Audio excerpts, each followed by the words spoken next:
অধ্যায় 4 পাঠ 8। এই যে তাকান, অধ্যায় 4 পাঠ 8। আমরা আজকে যে বিষয়টা নিয়ে কথা বলবো সেটা হলো সমাজে শান্তি ও ন্যায় বিচার প্রতিষ্ঠায় জিহাদের গুরুত্ব ও প্রয়োজনীয়তা। আমি আবার বলছি, আমাদের শিরোনামটা কি? একাদশ শ্রেণী আপনাদের যেই ইসলাম শিক্ষা বই আছে, চতুর্থ অধ্যায়ের পাঠ 4। আজকের যেই বিষয়টি সেটা হলো যে সমাজে শান্তি ও ন্যায় বিচার প্রতিষ্ঠায় জিহাদের গুরুত্ব ও প্রয়োজনীয়তা। একটা গুরুত্বপূর্ণ একটা বিষয় নিয়ে আমরা ইনশাল্লাহ আজকে আলোচনা করব। আশা করছি আপনাদের জন্য কাজে লাগবে। আগে আমরা একটু বুঝি যে জিহাদটা কি। এটা নিয়ে আমাদের সমাজে একটা ভ্রান্ত ধারণা আছে। এই যে আমাদের সমাজে একটা ভ্রান্ত ধারণা হলো জিহাদ মানে হচ্ছে মারামারি, কাটাকাটি, তলোয়ার এনে মানুষকে হত্যা করা, জবাই করা, যুদ্ধ করা, এটার নাম হলো জিহাদ। কিন্তু এটা ভুল ধারণা, ঠিক আছে? জিহাদের ব্যাখ্যা, জিহাদের সংজ্ঞা এরকম না, ঠিক আছে? দেখি আজকে আমরা একটু তোমাদের বই কি লেখছে আমরা যাই, বইয়ের ভাষাটা আমরা একটু পড়ি। দেখো, ইসলামী জীবন দর্শন আদর্শ ও নীতিমালায় জিহাদ অত্যন্ত গুরুত্বপূর্ণ ও অপরিসীম তাৎপর্যবহ একটি বিষয়। কঠোর পরিশ্রম করা, এই শাব্দিক অর্থ হলো কঠোর পরিশ্রম করা, সর্বশক্তি নিয়োগ, সর্বশক্তি প্রয়োগ, সর্বাত্মক চেষ্টা সাধনা, অধ্যাবসা ও নিষ্ঠা সহকারে কাজ করা প্রভৃতি। ইসলামী শরীয়তের পরিভাষায় ইসলাম বিরোধী শক্তির বিরুদ্ধে এবং ইসলামের অনুকূলে যে কোনো পর্যায়ে শক্তি ও ক্ষমতা ব্যয়কে জিহাদ বলা হয়। আল্লাহ তাআলা বলেন, অজাহিদু ফিল্লাহি হাক্ক জিহাদিহি, অর্থ তোমরা আল্লাহর পথে সত্যিকারের জিহাদ করো। সূরা আল হজ আয়াত নম্বর 78। তার মানে তোমাদের বই এবং আমার যতটুকু জ্ঞান এবং কোরআন হাদিসে যতটুকু জ্ঞান অর্জন করেছি সেখান থেকে শিক্ষা নিয়ে তোমাদের বলার চেষ্টা করবো ইনশাল্লাহ। প্রথম কথা হলো জিহাদ, এর অর্থ হলো সংগ্রাম করা, চেষ্টা সাধনা করা, প্রচেষ্টা করা, পরিশ্রম করা। এখন কি পরিশ্রম করবা, কি সংগ্রাম করবা, কি চেষ্টা সাধনা করবা? চেষ্টা সাধনা আমরা কি করব?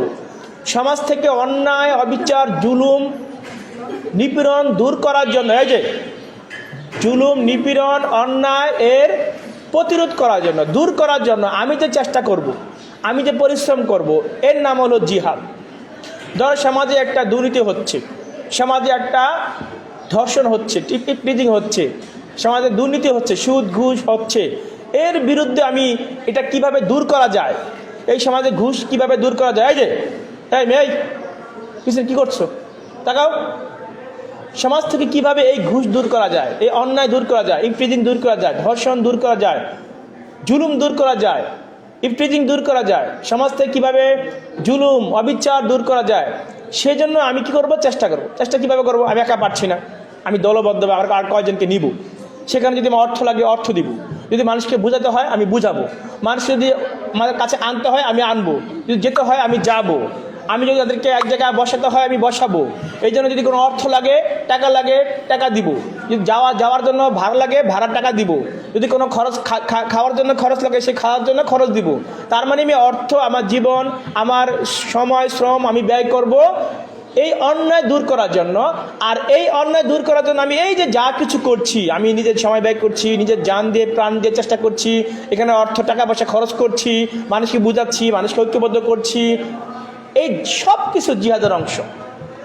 এখন অনেকে বলবে স্যার জিহাদ মানে হচ্ছে মারামারি, কাটাকাটি, ধর মার কার তলোয়ার দিয়ে মেরে ফেলা। না, এই ভুল ধারণা আমাদের সমাজে। কাফেররা ওটা পরে, যুদ্ধ বিষয়টা পরে, ওটা সর্বোত্তক লাস্টে গিয়ে ওইটা। কিন্তু প্রথম তো আল্লাহ রাসূল প্রথমে যুদ্ধ করে নাই, প্রথম জিহাদ করে নাই। আল্লাহ, তুমি দেখো আল্লাহ রাসূল প্রথম কি করছে? মানুষকে দাওয়াত দিচ্ছে, মানুষকে ইসলামের সুমহান আদর্শ তুলে ধরছে।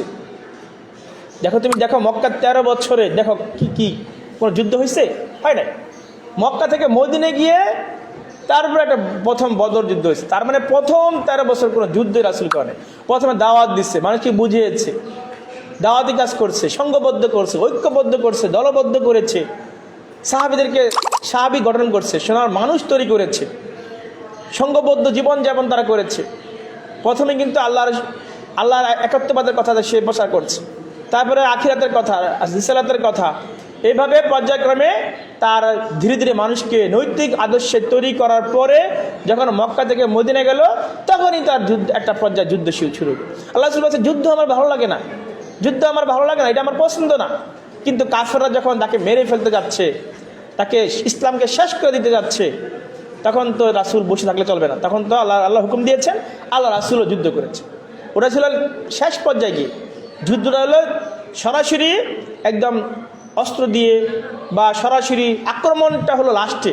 কিন্তু এর আগে তোমাকে এই যে বললাম, মানুষকে দাওয়াত দেওয়া, বুঝানো, একসঙ্গে বসা, খাওয়ানো, বাড়া দেওয়া, যাওয়া, তাদেরকে বুঝানো, তার এখানে সময় দেওয়া, শ্রম দেওয়া, এই সব কিছু করার নাম হইল একটা জিহাদের অংশ বা প্রাণান্তকর চেষ্টা। তুমি প্রাণপণ চেষ্টা করবা এবং শেষ মুহূর্তে গিয়ে হ্যাঁ, সেক্ষেত্রে তোমার যুদ্ধ, সেখানে তোমার তলোয়ার, সেখানে তোমার লাঠি, সেখানে তোমার একটা সশস্ত্র সংগ্রাম যেটা আমরা বলি, লাস্টে সেটা করতে হবে। দেয়ালে পিঠ থেকে গেলে তুমি কী করবা?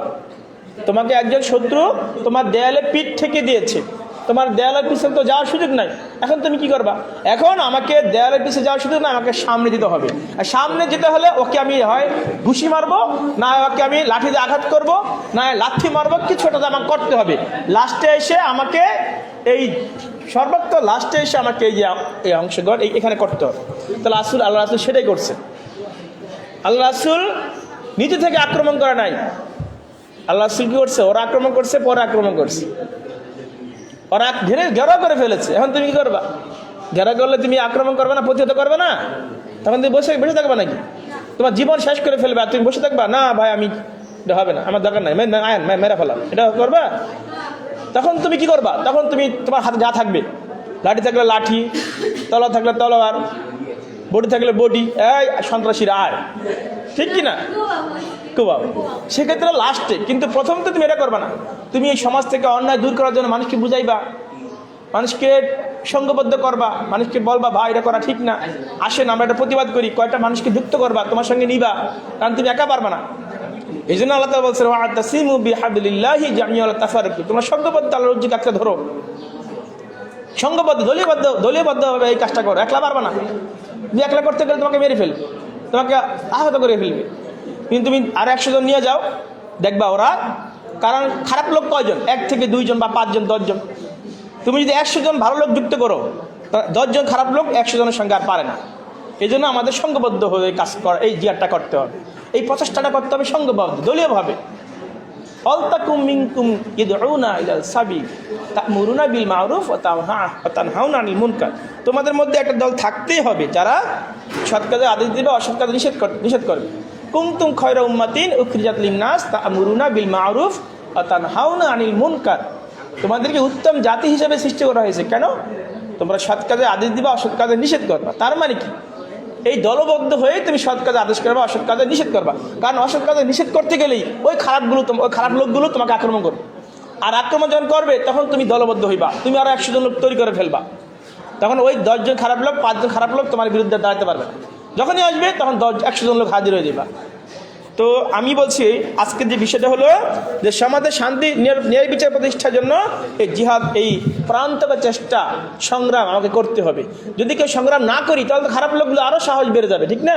কারণ খারাপ লোকগুলো আরও সুদ খাবে, ঘুষ খাবে, অন্যায় করবে, জিনা বেবিচার, সমাজে অন্যায় কাজগুলো মানুষের উপর জুলুম করবে, অত্যাচার করবে, সন্ত্রাসী, চাঁদাবাজি, মানে জুলুম, ঠিক না? সব কিছু করবে। কিন্তু যখন ভালো লোকগুলো যখন প্রতিবাদ করবে তখন সেটা পারবে না। আর ভালো লোকগুলো যখন চুপ করে বসে থাকবে তখন ওরা আরও সাহস পেয়ে যাবে, আর খারাপ কাজগুলো করবে। এই জন্য সমাজে জিহাদের প্রয়োজনীয়তা, জিহাদ এই জন্যই প্রয়োজন। কথা বুঝছো কিনা? আসো আমরা সমাজে শান্তি ও ন্যায় বিচার প্রতিষ্ঠা জিহাদের গুরুত্ব কি এই বিষয়ে আমরা একটু আলোচনা করি। তার মানে জিহাদের ব্যাপারটা আমি মোটামুটি আলোচনা করে ফেলেছি। আমার মনে হয় এখানে একটি হাদিস তোমাদের শোনাচ্ছি যে কুস্তি যুদ্ধে যে অন্যকে পরাজিত করে সে শক্তিশালী বীর নয়, বরং প্রকৃত শক্তিশালী বীর সে ব্যক্তি যে ক্রোধের সময় নিজেকে সংযত করতে পারে। বুখারী মুসলিম। তার মানে যে ক্রোধের সময়, ক্রোধ মানে রাগের সময় যে নিজেকে কন্ট্রোল করতে পারে, নিয়ন্ত্রণ করতে পারে, এটা একটা জিহাদের অংশ। বরঞ্চ যে যুদ্ধে হারাই দিল এটা সে বীর না, বীরকে যে রাগের সময় নিজেকে কন্ট্রোল করতে পারছে। হ্যাঁ, রাগের সময় তাকে বুঝে, একটা মানুষ খারাপ ভাষায় বলতে পারে, তাকে তুমি আস্তে ধীরে বুঝাও। ওই যে প্রথমেই তাকে মারতে যাও না, তাহলে প্রথম কি করো? হ্যাঁ, না, এই জন্য প্রথম বোঝাতে হবে না। এখন তাকে তো প্রথমে তোমাকে অপশন দিবা, একটা সুযোগ দিবা, ভাই এটা করেন না। তারপর সে তোমাকে মারতে আসতেছে, তোমাকে মানে আক্রমণ করতেছে, সেক্ষেত্রে তুমি তার প্রতিবাদ জানাও না। এই জন্য দলবদ্ধ তোমার এখানে যদি 20 জন স্টুডেন্ট একত্র হয়ে যাও, একটা ছেলে তোমার টিটকে আমার বেঁচে দেবে নাকি? একটা ছেলে তোমাকে ক্ষতি করবে নাকি? এই জন্য ঐক্যবদ্ধ হয়ে কাজ করতে হবে। আচ্ছা, আমরা এই বিষয় নিয়ে আর কথা বলছি না, আমাদের সময় যেহেতু কম, আমরা অন্যটা বিষয় আসছি। এই যে এবার দেখো, সন্ত্রাস দমনে জিহাদ। সন্ত্রাস দমনে মানে কি? যারা সন্ত্রাস, ঠিক আছে, এদের কি করতে হবে? সন্ত্রাস দমনে আমাকে এই প্রচেষ্টা, সংগ্রাম, এটা আমাকে করতে হবে, ঠিক আছে? যদি করি তাহলে কি হয়ে যাবে? আমাদের সমাজ থেকে এই সন্ত্রাস দূর হয়ে যাবে। এবার আসো, মিথ্যাচার ও প্রতারণা, পাঠ 10, বই ধরো, পাঠ 10। দেখো, মিথ্যাচার ও প্রতারণা, আমরা এই বিষয়ে কথা বলবো। মিথ্যাচার ও প্রতারণা, মিথ্যাচার বলতে আমরা কি বুঝি? দেখো তোমাদের, মিথ্যাচার মানুষের চরিত্রে এক নিন্দনীয় দিক। মিথ্যাচার মানুষের চরিত্রের এক নিন্দনীয় দিক। অভ্যাসগতভাবে যে লোক মিথ্যা বলে, যার কাজকর্মে, লেনদেন ও সামাজিক মেলামেশা মিথ্যা প্রবল থাকে, তাকে মিথ্যাচারী বলা হয়। প্রকৃত ঘটনা বা অবস্থার বিপরীত বর্ণনা দেওয়া, বিকৃত বা পরিবর্তিত তথ্য পরিবেশন হলো মিথ্যাচার। কোরআন মজিদ একে কাজিব বলা হয়েছে, মিথ্যাবাদীকে কাজিব বলা হয়।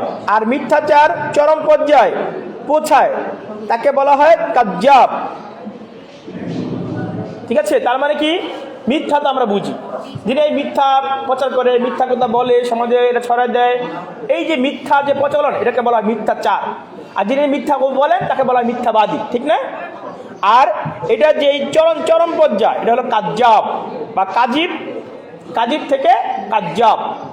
আচ্ছা, এবার আসো, মিথ্যাচারের কুফলটা কি, এটা ক্ষতিটা কি? এই যে তাকাও, মিথ্যাচার করলে কি ক্ষতি হয়? এক নম্বর হলো মিথ্যাবাদীর ধ্বংস অনিবার্য। যিনি মিথ্যাচার করেন, যিনি মিথ্যা বলেন, এই যে লামিয়া, এটা আমার দিকে তাকাও, যিনি মিথ্যা বলে তারা কি, তার জীবনটা কি? ধ্বংস। যার জীবনটা কি হবে? সে তার জীবন ধ্বংস ডেকে আনছে, কারণ সে মিথ্যা বলছে। আর মিথ্যা বলা কবিরা গুনাহ। মিথ্যা বলা কি? কবিরা। মিথ্যা বলা একটা কবিরা গুনাহ, বড় ধরনের গুনাহ। এই যে মিথ্যা বলা একটা কবিরা গুনাহ, বড় গুনাহ। কবিরা গুনাহ তওবা করতে হয়, ঠিক আছে? তওবা করলে আল্লাহ মাফ করে। এখন সে মিথ্যা বলতেছে, তওবা করছে না, সে এরকম সমাজে কি, সে মিথ্যা বলে যাচ্ছে। সেক্ষেত্রে সে কি হয়ে যাবে? যে মিথ্যা বলে সে কিন্তু মুনাফিক, ঠিক না? কারণ মুনাফিকের চিহ্ন 3টি। যখন মিথ্যা বলে, কথা বলে, মিথ্যা বলে, যখন কথা বলে মিথ্যা বলে, যখন ওয়াদা করে ভঙ্গ করে, যখন আমানত রাখা হয় তার সে কি করে? খেয়ানত করে ফেলে। তার মানে মিথ্যা মানুষকে ধ্বংসের দিকে নিয়ে যায়। এই জন্য কি করবো? আমরা মিথ্যা বলবো না। মিথ্যা বলা কবিরা গুনাহ, একটু আলাপ করেছি, এটা একটা পয়েন্ট। মিথ্যাবাদীর ওপর লানত, যিনি মিথ্যা কথা বলেন তারপর কি হয়? আল্লাহ লানত হয়, লানাতুল্লাহি আলাল কাযিবিন। মিথ্যাবাদীর ওপর আল্লাহ অভিশাপ, সূরা আল ইমরান আয়াত নম্বর 61। তার মানে যিনি মিথ্যা বলেন তার উপর কি আল্লাহর লানত হয়, আল্লাহর গজব নাজিল হয়, আল্লাহ বেজার হয়ে যায়, আল্লাহ রাগ করে ফেলেন। এই জন্য আমরা মিথ্যা বলবো না। অনেকে কথায় কথায় মিথ্যা বলে, অযথা মিথ্যা বলে। আশ্চর্য, আপনার কিছু ঘটছে, এর মধ্যেই তুমি এটা করছো, না এটা করি না, আর তুমি সত্য কথা বলো, এখানে মিথ্যা বলো কি সাথে মেরে ফেলবে? তোমাকে হয়তো তোমাকে লাঠি দিয়ে একটা বাড়ি দিবে, বা তোমাকে একটা ধমক দিবে, এই তো। কিন্তু তুমি কথায় কথা মিথ্যা বলতেছে। এই যে যারা কথায় কথা মিথ্যা বলে, সে আল্লাহ লানত পাওয়া যায়, একটা সময় সে ধ্বংস হয়ে যায়। কারণ মিথ্যা বলতে বলতে বলতে সে লানত পাইতে পাইতে পাইতে একটা সময় মানুষ কি হয়ে যায়? ধ্বংস হয়ে যায়। সে জীবনে মানে সে ইসলাম থেকে সরে যায়, সে তার জায়গা থেকে সে সরে যায়। সেই জায়গায় যে জায়গা যাইতে পারতো সে জায়গা যাইতে পারে না, সে নিজেকে হারিয়ে ফেলে। অনেকে তো বিভিন্ন মদ, গাঞ্জা, সিগারেট, বিভিন্ন নেশা, অনেক মেয়েরা তো বিভিন্ন খারাপ সঙ্গে দিয়ে তারা একসময় হারিয়ে যায়। এই জন্য তুমি মিথ্যা বলতে বলতে একটা সময় কি হয়ে যাবে, তোমার জীবন থেকে তুমি হারিয়ে দেবা। এই জন্য আমরা কি করবো না, মিথ্যা বলবো না, মিথ্যা কাজ করব না, মিথ্যা বলা অভ্যাস বাদ দেব। ইমানের অপূর্ণতা, যিনি মিথ্যা বলেন তার ইমানের কি থাকে, অপূর্ণতা থাকে, পূর্ণতা থাকে না। কারণ যে বেলি মিথ্যা বলে সে তো কবিরা গুনাহ করে, যে কবিরা গুনাহ করে তার তো ইমান থাকে না, তওবা করলে আবার ইমান ফিরে আসে। তার মানে সে কি ইমানের অপূর্ণতা থেকে যায়, ইমান তার পূর্ণতা পায় না। এই জন্য আমরা মিথ্যা বলবো না। মিথ্যা কুফরির বৈশিষ্ট্য, মিথ্যা কি একটা কি কুফরি, যারা কুফরি করে, ঠিক আছে, এটা কি, এই জন্য আমরা কুফরি থেকে বেঁচে থাকবো।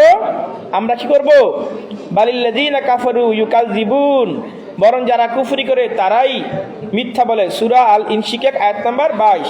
তার মানে আমরা কুফরি, মিথ্যা কথা বলবো না, তারপর কুফরির মধ্যে পড়বো না। মুনাফিকের বৈশিষ্ট্য একটু আগে বলেছি যে যখন কথা বলে মিথ্যা বলে, ওয়াদা করলে ভঙ্গ করে, আমানত রাখলে খেয়ানত করে। তার মানে যখন মিথ্যা বলে তখন কি সে এইটা তার মুনাফিকের যে, তার মধ্যে যে মুনাফিক, মুনাফিকের বৈশিষ্ট্য জানতে হবে আমাদের। অনেকে তো বলে ফেলে যে ভাই এই মুনাফিক, উনি মুনাফিক বলে না, কিন্তু মুনাফিক তো জানতে হবে যে কি কি কাজ করলে মুনাফিক হয়। যখন কথা বলে তখন মিথ্যা বলে, মিথ্যা আশ্বাস দেয়, মিথ্যা কথা বলে ফেলে, এটা হলো মুনাফিক। যখন ওয়াদা করে এই যে, তখন তারা ভঙ্গ করে, ওই ওয়াদা সে রাখে না। পরবর্তীতে সুযোগ পাইলে কি সে ওয়াদা সে রাখে না, যা বলে একটা করে আরেকটা। বলে আইসে ভাই তোমাকে এটা দিমু, পরবর্তীতে আর দেয় না, ওয়াদা ভঙ্গ করে ফেলায়। আমাদের রাখছে কিন্তু সে খেয়াল করে ফেলাইছে, খায়া ফেলাইছে। বা বলছে ভাই 1 লাখ টাকা রাখেন, আমার একটু আগামী বছর আমি নিয়ে যাবো, বা 1 মাস পর নিয়ে যাবো, বা কিছুদিন পর নিয়ে যাবো, কিন্তু আয়া দেখবা যে সে নাই, শেষ খাইলাইছে। এই যে যারা এই কাজগুলো করে এটা হলো মুনাফিক। কিন্তু মুনাফিকের সঙ্গে আমরা অনেকেই জানি না। তারপর কি হবে, জাহান্নামের দিকে নিয়ে যায়। তার মানে যারা মিথ্যাচার করে, মিথ্যা বলে, জান্নাত তাকাও, যারা মিথ্যাচার করে এদেরকে আল্লাহ তাআলা জাহান্নামের দিকে নিয়ে যায়। নিন্দিত চরিত্র, এরা নিন্দিত চরিত্র, এদের কিয়ামতের আলামত, অবিশ্বাস সৃষ্টি হয়। যারা মিথ্যাচার করে এই যে তখন অবিশ্বাস সৃষ্টি হয়, ঠিক না? তোমার আমি বললাম ভাই আমি তো এটা করছো, হ্যাঁ না এটা করি নাই, তাহলে আমি বললাম কি রে দেখলাম ওই এটা করলো, তখন আমার বলছে করি নাই। তার মানে কি মিথ্যাচার করতেছে। তার মানে তোমার মধ্যে কি হয়, আমার অবিশ্বাস সৃষ্টি হয় না, তোমার বিশ্বাস, আমার বিশ্বাস নাই। আরে দেখলাম যে একটু আগে দেখলাম যে ওর পকেটে টাকা আছে, ওর অ্যাকাউন্টে টাকা আছে, দেখলাম ওর ক্যাশে টাকা আছে, আর আমার বলতেছে ভাই টাকা নাই। আমি দেখলাম একটু আগে টাকা পাইছি, টাকা আছে ক্যাশে, আর আমার বলতেছে কি টাকা নাই। তার মানে এই যে সে মিথ্যা বলতেছে, আর মিথ্যা বলার ফলে ওই যে লেনদেন করতেছে ব্যবসার সাথে, ব্যবসায়ীর সাথে বা মানুষের সাথে, তখন ওর অবিশ্বাস তৈরি হয়। দেখলাম ওর অ্যাকাউন্ট, ওর ক্যাশে টাকা আছে, আর বলতেছে নাই, মানে আমার লোকে সে মিথ্যা বলতেছে। তার মানে কি অবিশ্বাস তৈরি হয়ে যায়। পরবর্তীতে আর সে ভালো কাজ করতে পারে না, পরবর্তী ব্যবসা ভালো করতে পারে না, ওই ব্যবসায়ীর তাকে বিশ্বাস করে না, ফলে তার সঙ্গে লেনদেনও করে না। এবার দেখো, অপরাধ প্রবণতা বৃদ্ধি পায়, শত্রুতা বৃদ্ধি পায়। কারণ তখন মিথ্যা বললে তখন কি হবে, শত্রুতা, এমনকি ব্যবসায়ীরা একটা পর্যায়ে শত্রুতা হয়ে যায়, ঠিক আছে, শত্রু হয়ে যায়। এই জন্য আমরা কি করবো না, মিথ্যা বলবো না, হেদায়েতের অন্তরা হয়ে যায়। তার মানে আমরা কি করবো না, মিথ্যা ছেড়ে দেব, মিথ্যা কথা বলবো না। এবার আসো গীবত, একটা গুরুত্বপূর্ণ বিষয়। এই যে দেখাও, এটা নিয়ে আজকে ক্লাস শেষ করব। গীবত এটা একটা গুরুত্বপূর্ণ বিষয়। গীবত আরবি শব্দ, এর অর্থ পরনিন্দা করা, অসাক্ষাতে কারো দুর্নাম করা, দোষ ত্রুটি প্রকাশ করা, কুৎসারটনা করা ইত্যাদিকে বলা হয় গীবত। যিকরুকা আখাকা বিমা ইয়াকরাহুহু। পাঠ 11। তোমার ভাইয়ের অনুপস্থিতিতে তার সম্পর্কে এমন কিছু আলোচনা করা যা শুনলে সে অপছন্দ করে, তাই গীবত। অর্থাৎ আমি একজনের বিরুদ্ধে একটা কথা বললাম, সে করেছে, ঠিক আছে, কিন্তু তার সামনে নাই, আমার অন্যজনের কাছে যদি আমি বলি তাহলে সেটা হবে কি গীবত। এটা করা যাবে না, এটা ঠিক না, ঠিক আছে। এই জন্য প্রকাশ্যে কারা দোষ কুটি আলোচনা করা, গোপনে আলোচনা করা, লেখনী মাধ্যমে তুলে ধরা, অঙ্গ প্রত্যঙ্গের ইশারার মাধ্যমে প্রকাশ করা, এটা একটা গীবতের অংশ। এই জন্য কি আমরা অন্যের দোষ, অন্যের বিরুদ্ধে গীবত করব না, অন্যের দোষ ত্রুটি তুলে ধরবো না। আয়না যেমন আমাদের মুখে যদি কোথাও গোটা থাকে, কোথাও যদি কাটা থাকে, আয়না কিন্তু কারো কাছে বলে যায় না। ঠিক তেমনিভাবে আমার ভাই, আমার বন্ধু, আমার আত্মীয় স্বজন যদি কারো দোষ দেখি, তাহলে সেটাও আমি অন্যের কাছে বলে বেড়াবো না, আমি দোষগুলো গোপন রাখবো। তাহলে কিয়ামতের দিন আল্লাহ আমারও দোষগুলো গোপন রাখবেন। তবে হ্যাঁ, যদি কেউ অন্যায় করেই থাকে, খারাপ কাজ করেই যায়, সেক্ষেত্রে তাকে ভালো করার জন্য সংস্কারের উদ্দেশ্যে সমালোচনা করতে পারবা। সংস্কারের উদ্দেশ্যে তাকে ভালো করার জন্য তুমি তাকে বলবা যে ভাই এটা করেন না। এরপরে যদি ভালো না হয়, তাহলে তার আত্মীয় স্বজন কাউকে কাউকে ভালো করার জন্য বলতে হবে, এটা বলা যাবে পরবর্তীতে। কিন্তু প্রথমেই যিনি দেখছো আর বলা শুরু করলা, গীবত করা শুরু করলা, দেখছো উনি এটা করছে, দেখছো ওইটা করছে, এই মেয়েটা এটা করছে, এই ছেলে এটা করছে, এগুলো বলা গীবতের অংশ। এরকম আমরা করব না। আচ্ছা, আমরা একটু পড়া যাচ্ছি। গীবতের কুফর ও প্রতিকার। এই আপন ভাইয়ের গোশত খাওয়ার, এই যে আপন ভাইয়ের গোশত খাওয়ার শামিল। তার মানে যদি কি এরকম গীবত করে, সেই জন্য আপন ভাইয়ের সে গোশত খায়, ইমানের পরিপন্থী, ব্যভিচারের থেকেও নিকৃষ্ট, ইবাদত বিফল হয়ে যায়, পরকালে কঠিন শাস্তি। তার মানে এই দেখো কিছু কিছু গুনাহ আছে যেগুলো এই যে কিছু কিছু গুনাহ আছে যে ওই ব্যক্তির কাছ থেকে ক্ষমা চাইতে হয়। আমি যার নামে গীবত করেছি তার কাছে ক্ষমা চাইতে হবে।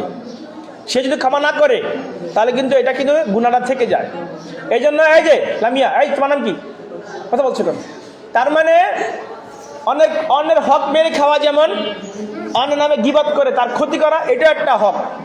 সুতরাং আমি যেমন অন্যের কাছ থেকে 1 লাখ টাকা আনছি, 1 লাখ টাকা তাকে দিতে হবে। যে পর্যন্ত সে ক্ষমা না করবে, তারা পরিশোধ না করবো, এটা কিন্তু থেকে যাবে, ঋণ থেকে যাবে। আবার আমি যদি কারো গীবত করি, কারো বদনাম করি, যে পর্যন্ত তার কাছে ক্ষমা না চাইবো, সে মাফ না করবে, এটা কিন্তু থেকে যাবে। সুতরাং কি করব, আমি যার নামে গীবত করেছি, যদি কেউ গীবত করে থাকি আমরা, তাহলে আজকের মধ্যে আমরা ক্ষমা চেয়ে নেব। ভাই আমি ভুল করেছি, আপনি আমরা গীবত করে ফেলেছি, আপনি আমাকে ক্ষমা করে দেন, এই ক্ষমা চাইতে হবে, ঠিক আছে? আবার যার ঋণ নিয়েছে, ঋণটা আমাকে পরিশোধ করে ফেলতে হবে ইনশাল্লাহ, আস্তে আস্তে, কেমন, বা সম্ভব হলে দ্রুত শেষ করে ফেলতে হবে। ঠিক তেমনি ভাবে আমি অন্যের গীবত করব না, এটা কিন্তু এই গীবতটা কিন্তু থেকে যায়। যেই বন্ধু যার নামে গীবত করছি সে বন্ধু ক্ষমা না করে, এটা কিন্তু ক্ষমা হয় না। এই জন্য আমি অযথা কারো নামে বদনাম করব না, অযথা কার নামে গীবত করব না, অন্য কারো নামে পরনিন্দা করব না, পরচর্চা করব না, অন্যের ক্ষতি করব না। আমরা এই ক্লাস থেকে আমরা এই শিক্ষা গ্রহণ করব। আল্লাহ তাআলা আমাদেরকে সকলকে এই তৌফিক দান করুক, এখান থেকে শিক্ষা নেওয়ার তৌফিক দান করুক। আল্লাহুম্মা আমিন।